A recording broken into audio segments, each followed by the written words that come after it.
Yeah. When I pull up on the scene, dead fresh and casket clean, they gon' hate on me. Gon' hate on me. When I pull up on the scene, dead fresh and casket clean, they gon' hate on me. Gon' hate on me. Pull up on the scene, dead fresh and casket clean, they gon' hate on me. Gon' hate on me. Yes. Glad to have you back around. That's my man Deem. I'm K, in case you forgot us, and this is the Biscayne Breakdown. It's been such a long time, man. At least it feels that way. The Miami Heat were an early exit from the playoff situation, so we really haven't had much to talk about, of course, until this period of the season, which is almost as interesting as every part of the actual season except the playoffs and that scenario. But before I go too far off the deep end, how you doing, Dean? I'm doing good, man. We finally back with another one. Free agencies is upon us. It's not really interesting, but I was excited about the draft though, so I can't wait for that. Summer League's coming up. How far is Summer League away from us?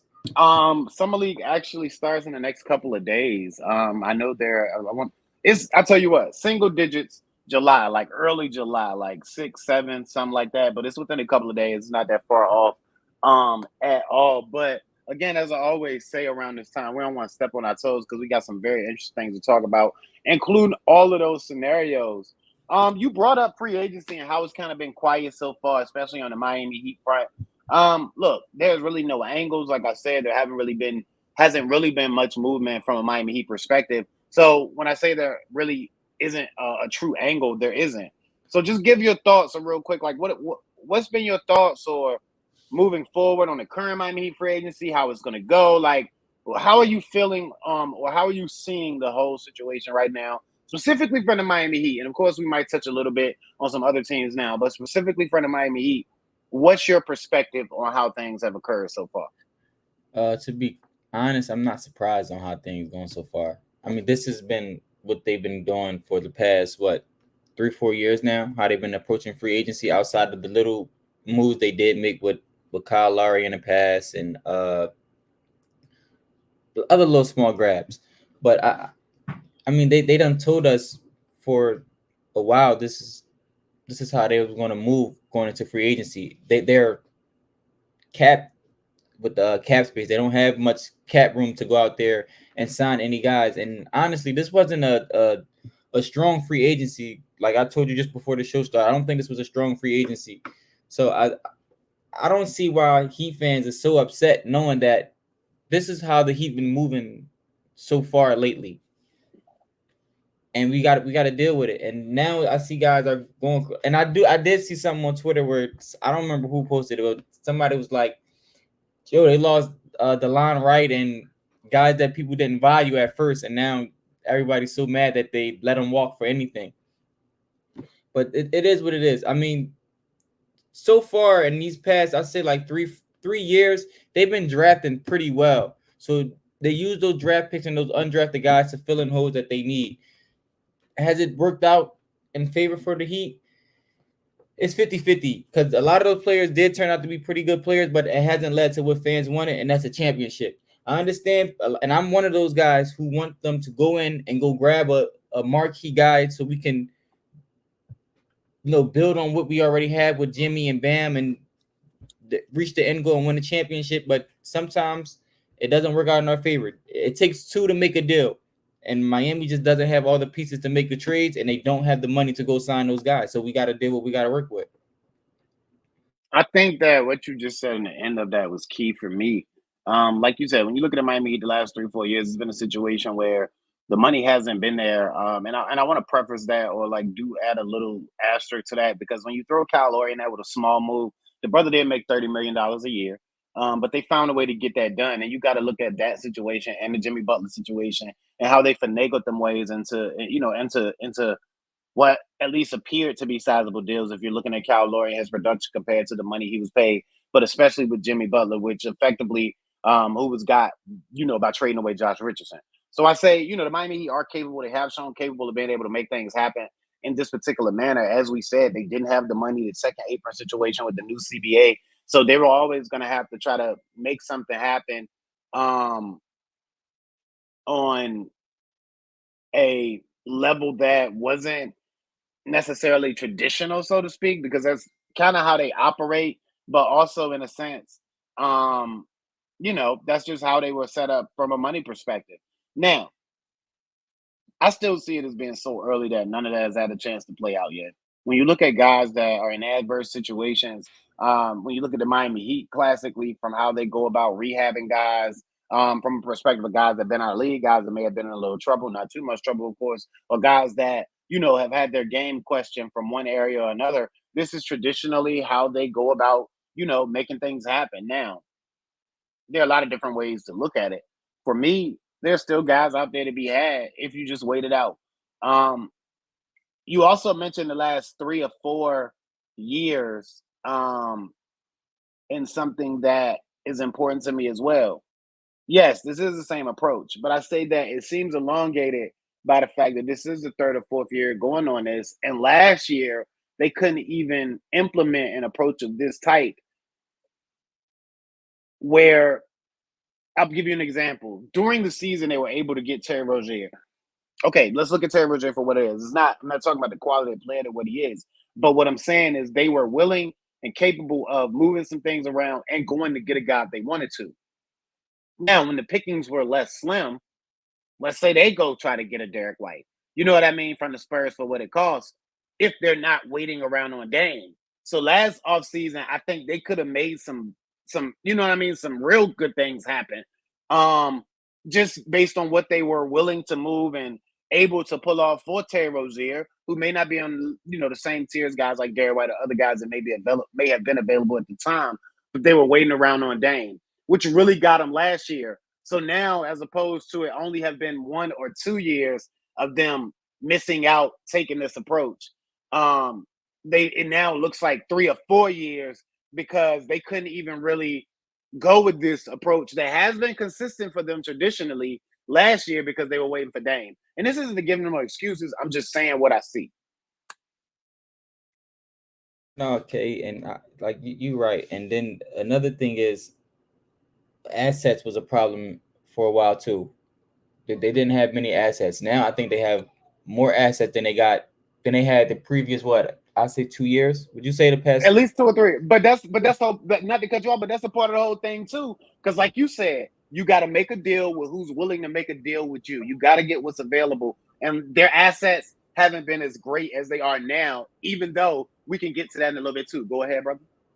Yeah, but no, that's really it. Like like I said before, it takes two to make a deal, and we've seen before that people wants to be in Miami. KD wanted to be here. Dame wanted to be here. Donovan, we was on his short list for being here. A lot of guys wants to be here. It's just Miami's not the only team in the NBA that wants those guys, and once again it comes down to two making a deal. The other team has to want what we have also.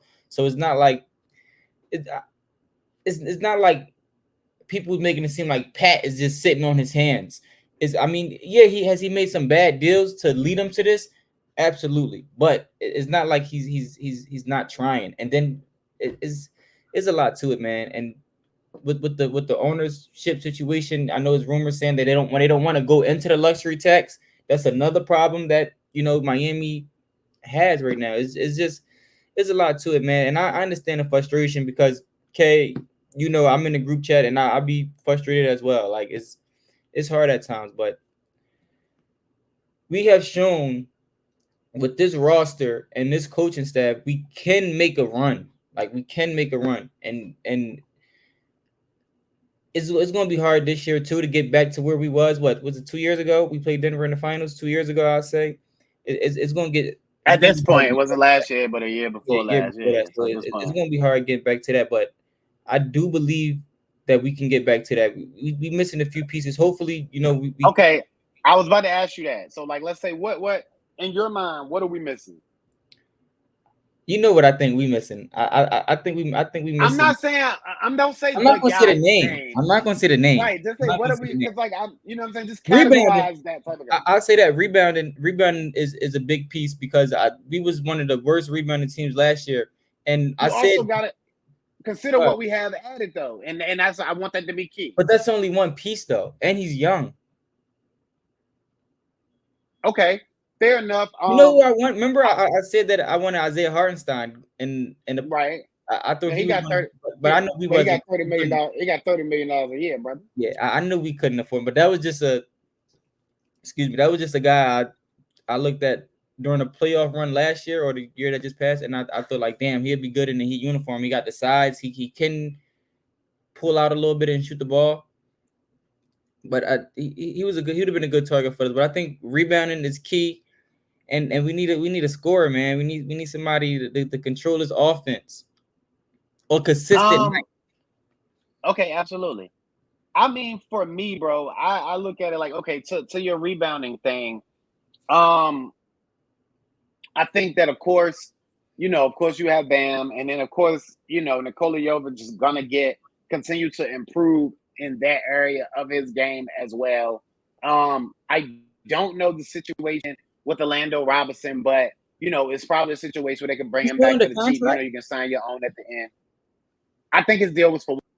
That's what I was just checking out. I don't know if you saw my eyes gazing on another tab, but that's what I was just checking out. I'm not sure by it. I think it's like one of those placeholder situations where the money's allocated, but they're not going to actually sign the deal until the end because it don't count that much against you to bring back your own, all that jazz. So you got him.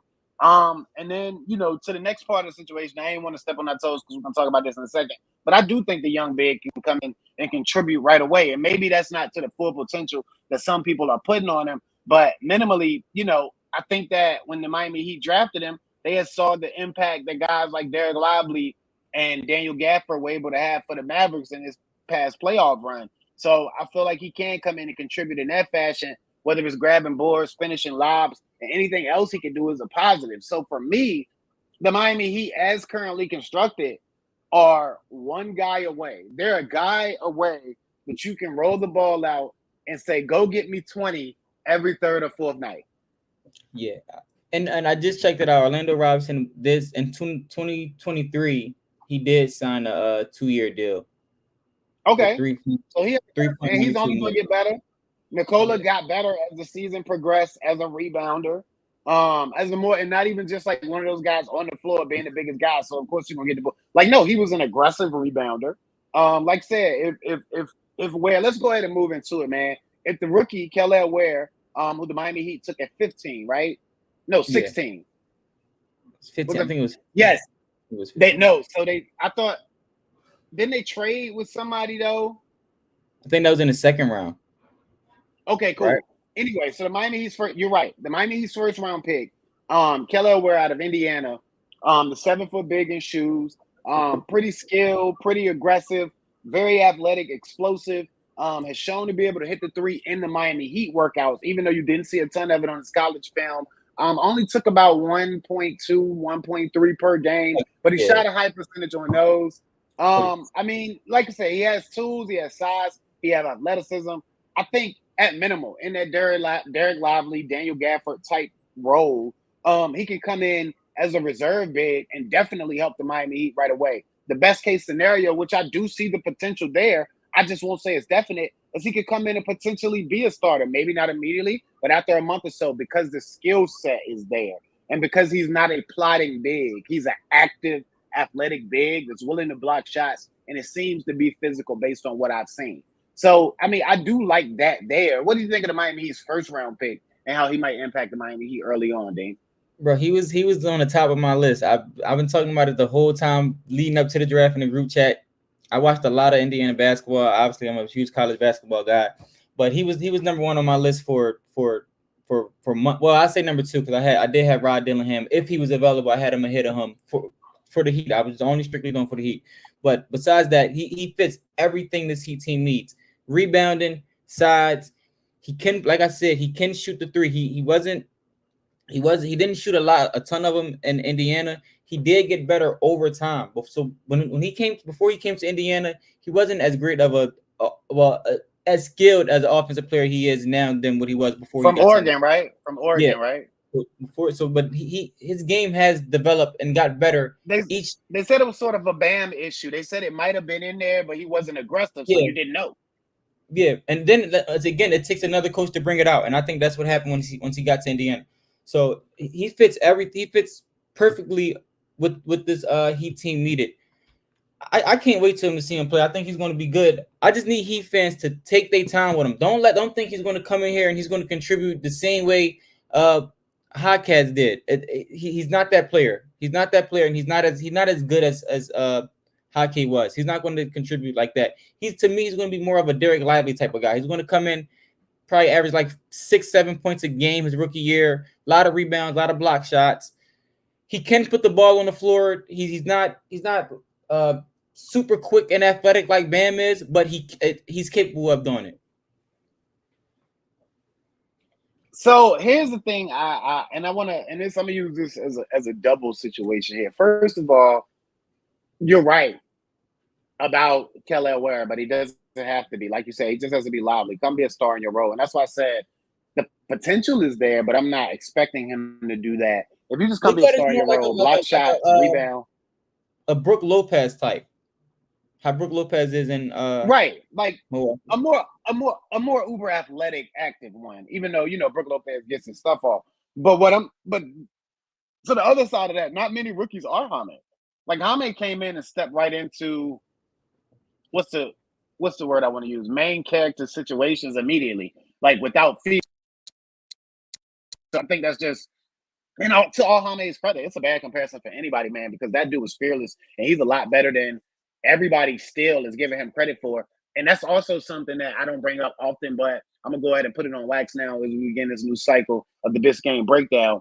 Jaime Jaquez is going to be a star. And I don't know whether that's 20-25 a game, but Jaime Jaquez is going to be an 18, 8, 4 guy with elite defense for a long time. And I think people are underrating his. Go ahead. Finish, K. Finish what you were saying. I think I was just about to finish right there. I think people are underrating the ability that he got, and I think people are saying, "Oh, he peaked." No, he didn't peak. If you watch his game, it evolved across the season. So just at that rate of growth, and with the freedom that he got, bro, like, nah, the sky is the roof for that dude too. Yeah, and let me make this clear: you don't have to average 25 and 5 to be a star. You look at Derek White; he's a star in his own way. He was a lot of those times in this finals, he was probably the second best player on that finals team. This run, previous playoff, to where as though he was a star in his own right. And I believe Jaime is going to be the same way as Derek White. How valuable Derek White is to that Celtics team, Jaime is going to be to this Heat team. I want to get some before we get too far away from that point you made, because remember I put this in the group chat, and I hope you saw it. And I hate to keep referencing our group chat, because like nobody sees it but us. But anyway, it's some good stuff being said in there. But like, remember how I was like, look, when you look at a good team, a title team, your second option, and we were talking about the Celtics. Screw those guys. Anyway, your second option, Jaylen Brown, has to be able, do you remember this whole spew? Let me know. Has to be able to be your number one on some nights. And that's what Jaylen Brown was able to be for Jason Tatum. But your third option and your fourth option, if you got a good team, but definitely your third option, you don't know who your third and your fourth option is. But both of those guys got to be capable of being your two on some nights. And when you look at the Boston Celtics and you look at Jason Tatum as your one, Jason Brown as your two, Derek White as your three, Drew Holiday as your four, maybe Al Horford as your five. If Kristaps Porzingis can get in the floor, is he's a 3 to 4 to 5? Like and that's that thing you just said. There was some nights that you didn't even know who was the main guy or who was the two, because you got guys like Derek White or guys like Drew Holiday just starting in their role. And that's what separates Boston from every other team in the league. It's to where as though if Tatum's having the off night, if Brown's having the off night, they got guys like Drew and Al Horford and Porzingis and Derek White to step up. So I think that's what makes Boston so head and shoulders better than a lot of other different teams in the NBA. Because they got talking about drafts real quick. They got that dude from Creighton. Oh man, they got that dude from Creighton at the end of the first round. You ain't realize that? I didn't. No, he went undrafted. Trey didn't get drafted. He went undrafted, I believe. They got Shireman. I wasn't paying attention after the Heat. Yeah, I put it to you like this, man. You gonna hate it. I gotta go back and check and see. Yeah, I you started watching the gonna hate it. second. I I hate watched it the already. second round. I watched the second round. I watched the whole. I watched more of the second round than I did the first round. That's Okay. Well, speaking of that, then let's get to the Miami Heat second round pick, and that would be one Pelle Larsson. I hope I'm pronouncing it right. I'm gonna get it right. The boy from Sweden, so I'm thinking it's Pelle Larsson, the 6'6" wing out of Arizona, transferred from Utah. In the second round, a lot of people are trying to say Duncan replacement, but he shot low volume three in the NCAA across 3 seasons as well. At max, shot about 3 times per game across all 3 seasons, only made about 1.5. He's more of a Caleb Tyler type replacement, if you're being honest. The guy shot the three well on low volume, so it's in there, but you have to increase the volume. Where he excels at is his aggressiveness, his athleticism, his activity on defense, and his fearlessness when attacking a basket. He's a classic Miami Heat player, except he has skills. Like, some people had a low first round grade on him. Some people had a high second round grade on him. So to get him where they got him, and for him to be seeming like a classic Miami Heat fit, one of those tweener guys that's just uber athletic and uber active and want to work. I like the pick for him because, like I said, it's not that he can't shoot. It's just that he hasn't proven to be an elite marksman. Simply, same thing with Keller Ware. The ability seems to be there. We just need to see you do it more across one unit settings, across one game. Like, it shouldn't take you 5 games to get to 6 threes made, is all we saying. What's your take on Pelle Larsson? I know you said you locked back in on the second round a little more. yeah. I don't know too much. I don't know about him at all. I know I sent it in to you and Kev. I watched Arizona basketball a couple times. I haven't really been locked into Arizona basketball, the Pac-12 basketball, ever since Sean Miller left Arizona. So I haven't really paid too much attention about them. I've seen a couple games last year, but they on the West Coast. The Pac-12 play 12 o'clock midnight, so I don't catch a lot of their games. But I'm excited to see how he is. I'm taking a lot of with guys like K and Kev had told me about him. I don't know too much about him. And we can talk about undrafted guys, Zion Pulling. Do we got the tweet, Joe? We're gonna get there. Hold on, I'm gonna get there. I'm Yeah, gonna get there. I'm Hold gonna let you on. keep talking about the second round guy because I don't know too much about the guy. Facts, yeah. I kind of labeled him somewhere.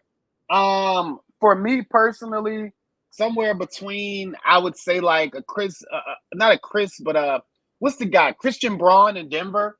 I would put him somewhere From between Kansas. Christian Braun and maybe, yeah, the guy to play the Kansas, and maybe like a Dalton Connect. Of course, his 3-point shooting isn't as prolific as Dalton Connect, but his shot making and ability to get to a shot is impressive.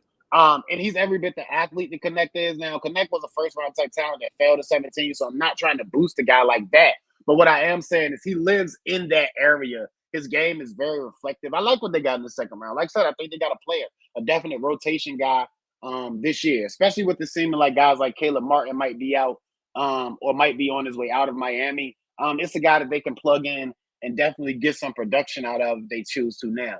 Now, to get to the undrafted free agents before you get there fast, you got Larson's Arizona teammate, Keshad Johnson, who seems to be another lengthy, athletic type guy, about 6'7". You got Isaiah Stevens out of Colorado State, a 6-foot guard, seemed to be a prolific scorer at Colorado.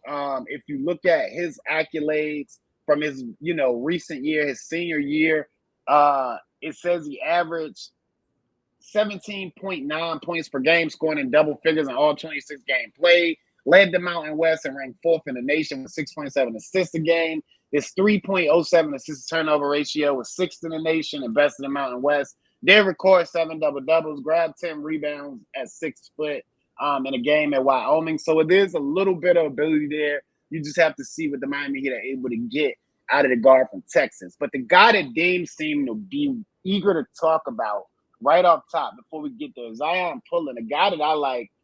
Zion or Zion? Is it Zion or Zion, D? I'll call him Zion. Okay, so Zion, straight out. Yeah, that's how I say Right, it. and the only My reason I cousin named confused it just is like because he that. spelled it with the Y. Yeah, my cousin spelled it like that too, so that's why And it could be phonetically either one. I just wanted to be sure. We'll go with Zion for now. Zion Pulling, look, from what I understand, a 6'4" guard out of Florida isn't the best jump shooter, but he has the ability to get into the lane, create his own looks in the lane. I love the size. I love the fact that it seems like he'll play defense I don't know enough about him to go too far into depth because I haven't taken a look at him because I know you guys are talking him up. So I was like, he must be good.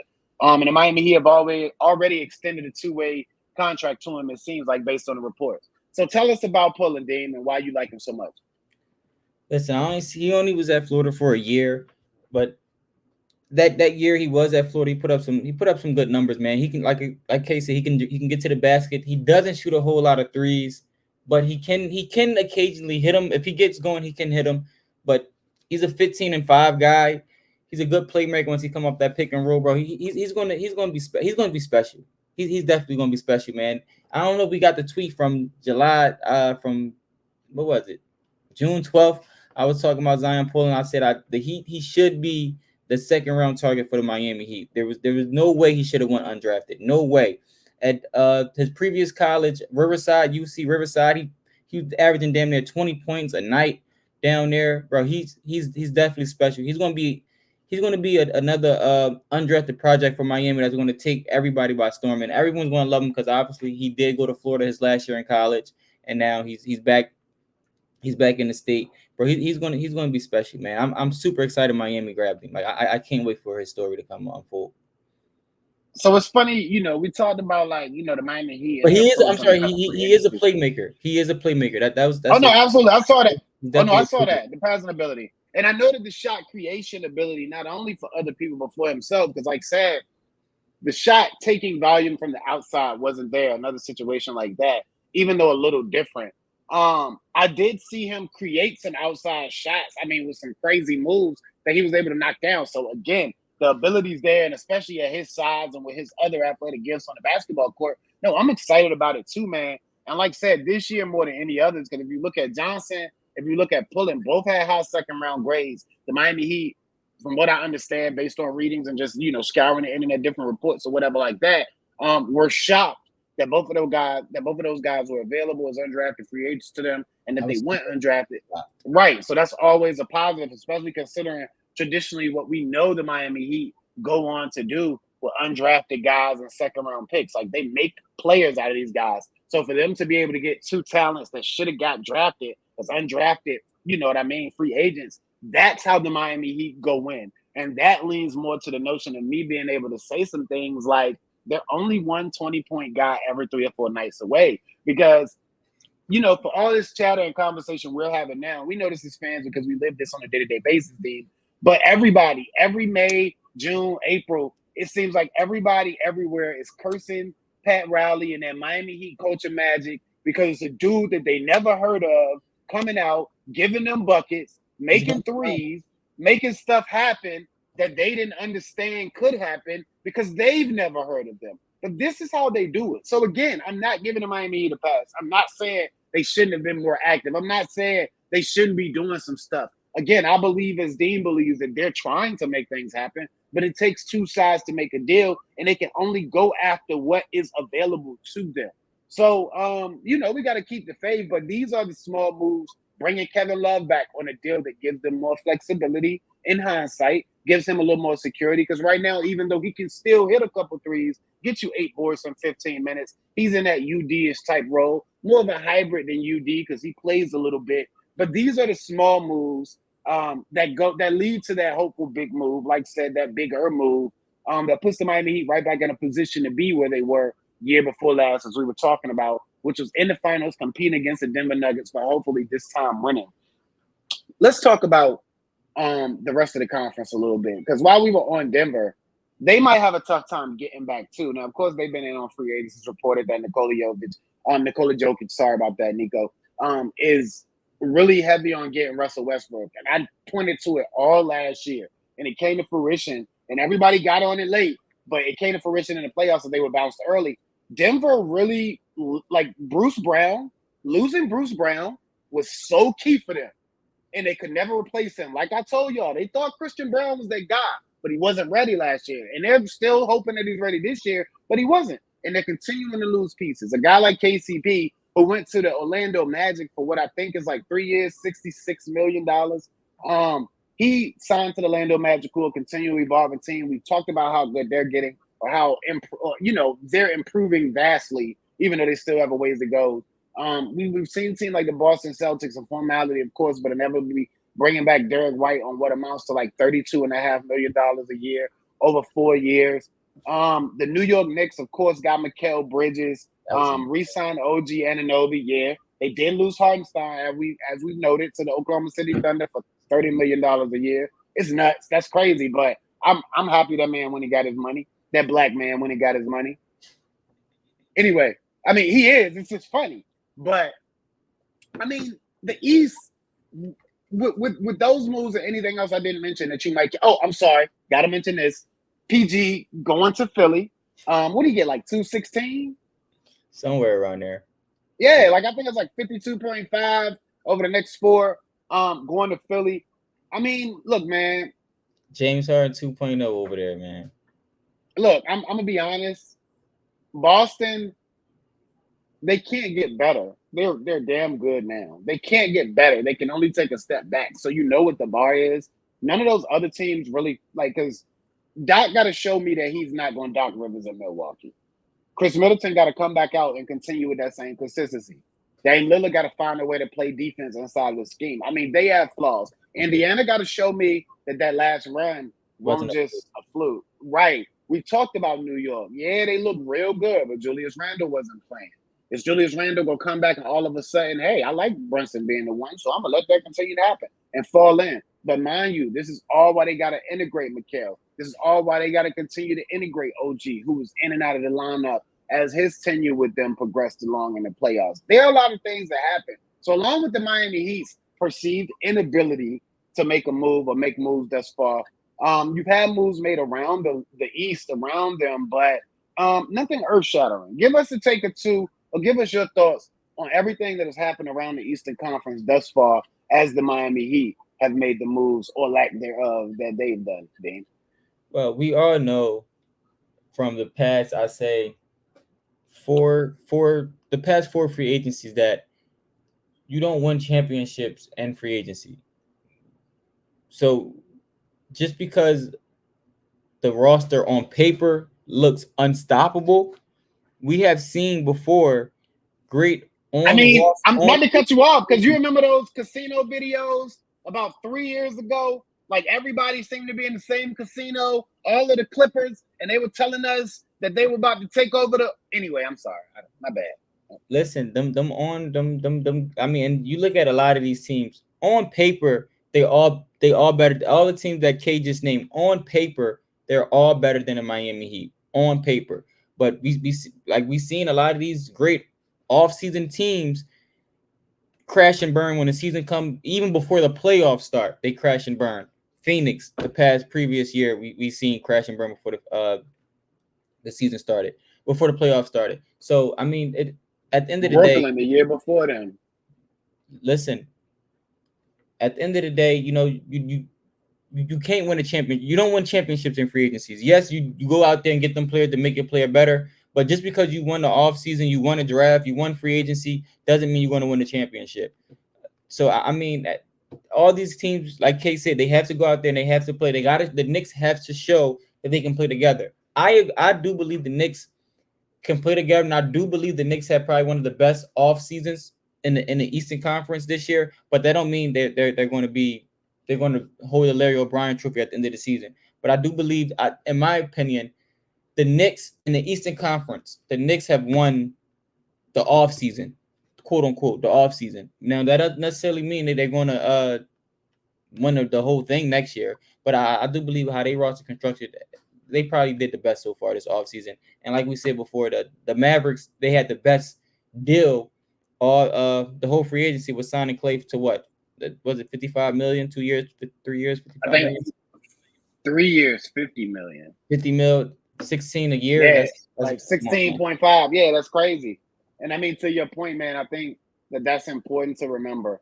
I too believe that the Knicks have had the best offseason. And I too believe that they're capable of going out there and figuring it out. But that doesn't mean that they will, and they still have to go out there and do it. Because like you said, regardless of what we think, regardless of what happens on paper, the game is played on the court. And at the same time, the other teams are going to be doing all that they can to muck that up and make sure that they don't. So we also have to include that. So like I said, nothing earth-shattering. The Knicks definitely improved. But they also lost to the Pacers this past year in the playoffs. Listen, man, it's gonna be a long season. It's gonna be a good season. The NBA got to go back. I don't like this new CBA thing. It's feel like the new CBA is just killing everything. It's just hurting everything right now. It seemed like the more money they get to look the same like it used to. Is just like it seems like the more money they get to play with, the less flexible things become. Bro, I don't know. Okay. We had a blueprint or direction for the show, but it's totally taking a life of its own, which it always does. So it's flowing good though. I ain't tripping. We'll get to this and we'll close with the topic of the day. Where do you see the Miami Heat going from here? What's your forecast? Like realistic, not what we want to happen, not what we think is going to happen. What do you realistically see happening before the season starts as far as the Miami Heat roster? I say that they make a maybe 2 small moves in free agency. I don't name. Okay, what's a small move? What's a guy? Name a guy that classifies as a small move. Oh man, I don't even know who's left out there. I think they would resign. I think they do resign. Haywood Highsmith. I think they resign him. They go out there and sign a veteran point guard because as things shaped up right now, I don't believe we don't have a backup point guard. The line right just walked to where he go? Was it Milwaukee? OKC? Milwaukee. So we don't really have a backup point guard. And I don't think Zion Portland's going to be ready for the season. I don't think he's going to come on and be our backup point guard in the start of the season. So I think they go out there, they sign a backup point guard, and they re-sign Haywood Highsmith. And I don't see them trading Tyler Herro this offseason. I just don't see it happening. I think they just make small moves, and those are 2 small moves they make. Heat fans, they ain't gonna like it, but it's the truth. Like unlike you, I think there's still moves out there to be made, but they're just not the sexiest of moves. You still got guys like DeMar DeRozan, who's fate to be undetermined. You still got, don't turn your nose up. You still got guys like Zach LaVine, who's fate to be undetermined. You still got a guy like Trae Young, who's fate to be undetermined. You still got Lauri Markkanen, who's being dangled. What's going to happen with the rest of the Utah Jazz once they do trade Lauri Markkanen? I mean, you have some guys out there that are still going to be moved that you just don't know they're going to be moved yet. When you look at the draft, an example, and Lord knows I wouldn't do business with these people if they were the last team on earth to do business with. But when you look at a team like the Portland Trailblazers and what they drafted, what they traded for, and Denny Avdia, they drafted Klingon, but they have Aiden over there making a bunch of money. Like, what are they doing? Inevitably, they may be getting ready to move somebody. Let's say a Jeremy Grant type. Who knows? All I'm saying is you never know the things that may be getting ready to happen. Detroit just re-signed Tobias Harris. Who knows what they're going to be looking to do? I mean, it's just some things out here that can still be done. And I think the Miami Heat are going to get in on that. Hold on. Hold tight. This takes me to the last thing because this may influence what you're about to say. I do. I think that Tyler Herro will be moved at latest by the trade deadline. I just have that feeling.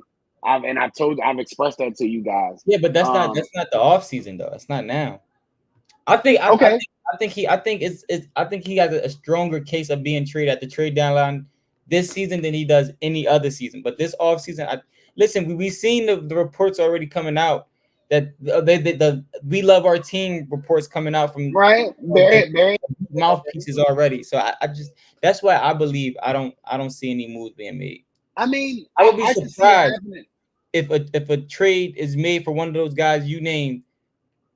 I'll be shocked. I mean, I could see it happening because, like I said, those guys are out there, man. So, I mean, I think he could get traded this offseason. That's what I've told you guys. That's what I believed all offseason.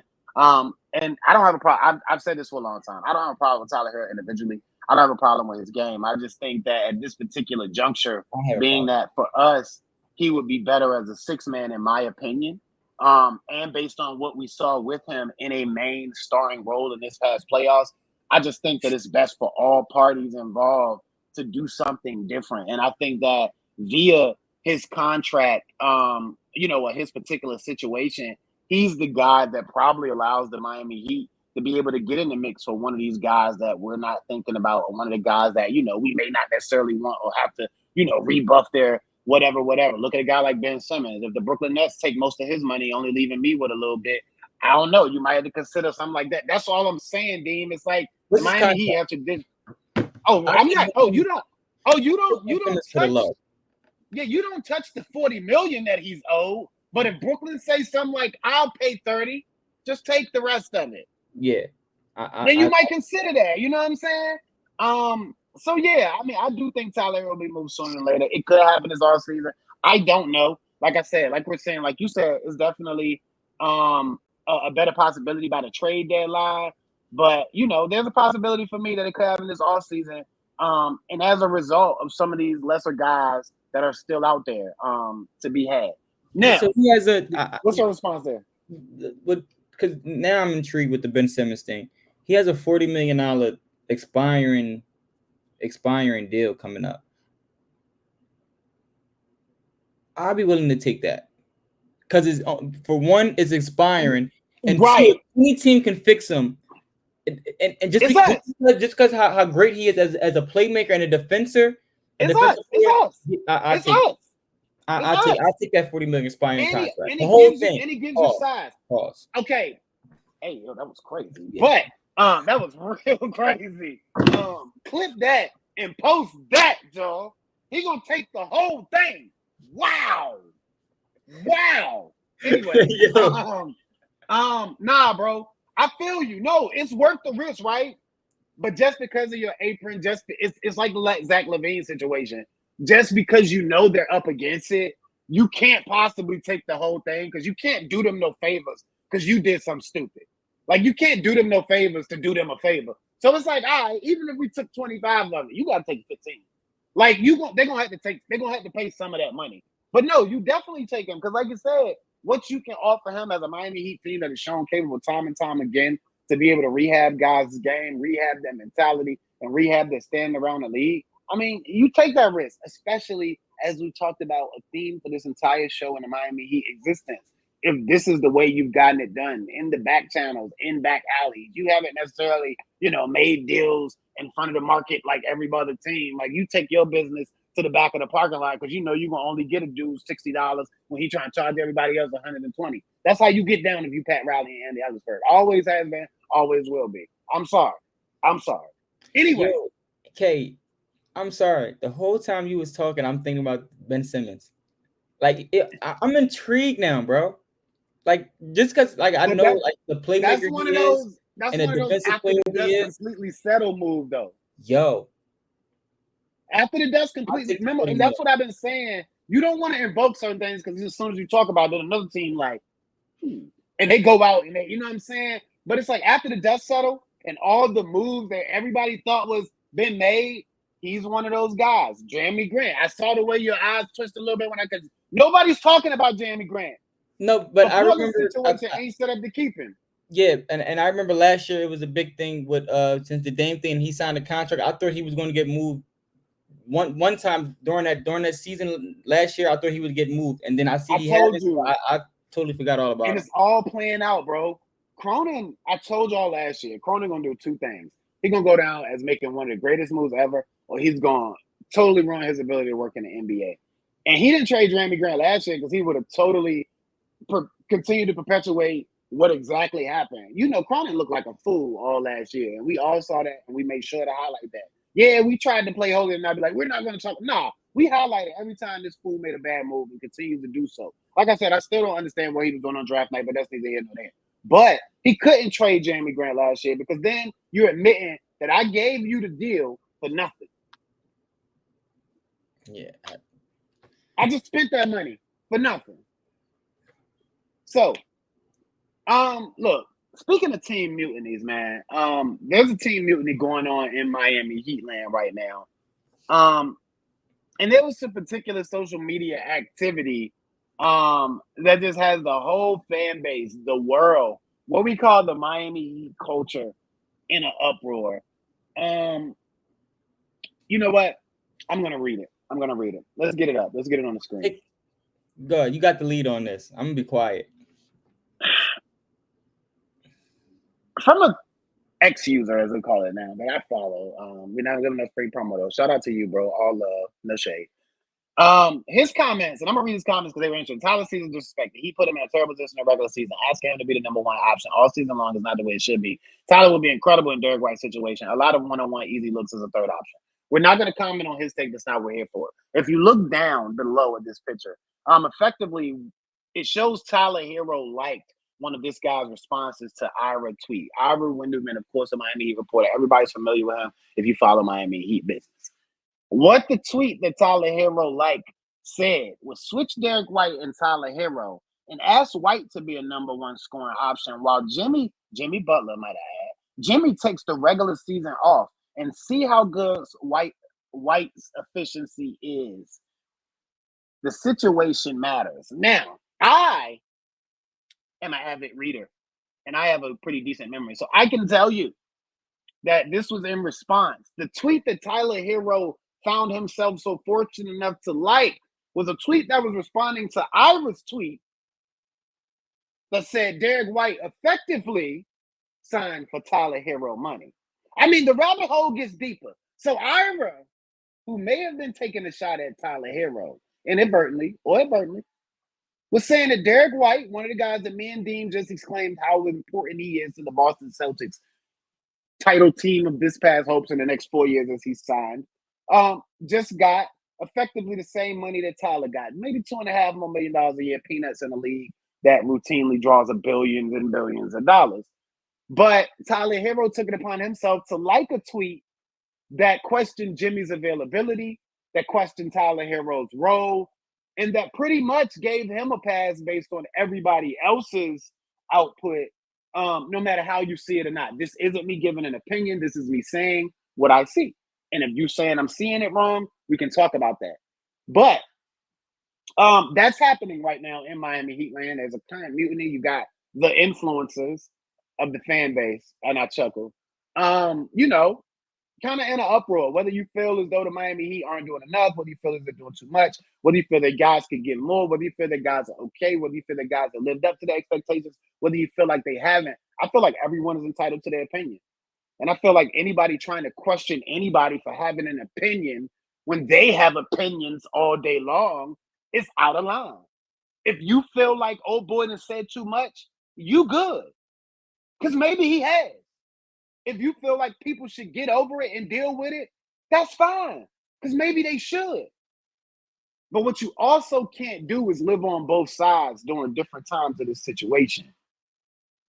You can't not question or not hold certain guys accountable, but you then also can't run to hold certain guys accountable when it proves your point or goes to your narrative. That's all I'm saying. Be consistent. Because one thing you're going to get from K, okay, at the Biscayne Breakdown, is I'm going to be consistent and I'm going to be accountable. I just wish that everybody would be, potentially including 14 of the Miami Heat, will hold themselves accountable. What do you got to say on this whole mutiny that's occurring right now, though, Dean? I mean, it's a very fascinating situation. Listen, man, it's can you hear me? I'm off mute. Yeah, I can hear you. I can hear you. I'm using something else right now, but it's unfortunate to see how things is playing out with 14 and the Heat fan base. At first, I found it really funny, and I'm not a huge Tyler Herro fan. You know that, Kay, but I didn't know, Dean. I didn't know. Dean, that's every year it seemed like it gets worse and worse with him and the Heat fan base and the guys in the Heat media. And like it just seems like it's polarizing, dog. Like if you never lived polarizing, living the Tyler Herro experience as a Heat fan is polarizing. This is what polarizing means. Sorry, Dean. I just had to say no. And for a guy who doesn't show up a lot in the playoffs, he sure has a lot to say in the offseason. Like it's crazy to me. It's ridiculous. So for him to say that, I kind of find it funny because without Derek White, I don't think the Boston Celtics win the championship. Without Derek White, the Boston Celtics doesn't win a championship. And the Miami Heat went on 2 years ago, went on a run where they went to the finals without Tyler Herro. So for him to sit there and tweet that, and he missed more games than Jimmy Butler. No, let's be clear. He liked the tweet. So while he didn't say it, he was echoing the idea. Come on now. You don't like the Deem, tweet like that. Deem, come on, Deem. We know, we get it. I just want to make sure we're being factually correct. You know what I'm saying? But I get what you're saying, and you're not wrong. He just couldn't say it from his account, but by liking it, you know what I'm saying? So I agree. But go ahead. Just want to make sure that people know we're trying to remain factually correct. That's I don't like it. I just don't like it, and I think his time in Miami is going to come to an end. I don't think it'll be this off season, but it doesn't shape up good. And I said it last year. I am worried that it might hurt the team chemistry with Tyler keep doing these little antic things, and I don't know, man. I do be a little worried sometimes about stuff like this because it can spoil you over into the regular season. Like it can, and it has before. Not with Miami, but with previous teams, it has before, and we've seen it'll hurt a franchise. And see, that's why I say that in my eyes, it has a high likelihood to happen this offseason again, man. Look, I wanted him to be better. I just don't hate the dude. So I don't want, you know what I'm saying? I just want him to be better. And like I said, I think it's a mutually beneficial decision.